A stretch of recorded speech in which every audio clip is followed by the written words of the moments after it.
Lantaran terlalu sering mendapatkan tudingan tersebut, akhirnya Ayu Ting Ting buka suara. Ia mengaku kesal dengan tudingan tak sedap tersebut.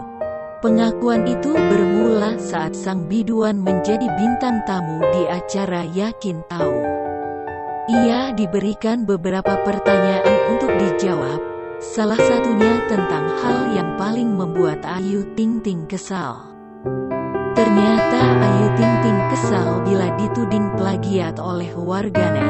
Ibu beranak satu itu mengatakan bahwa ia tak memiliki alasan untuk meniru gaya fashion ataupun fashion item para artis tanah air. Tak hanya itu, Ayu Ting Ting juga mengatakan bahwa setiap orang berhak punya barang yang sama. Lagian juga emang dia doang yang punya barang? Semua orang kan juga punya.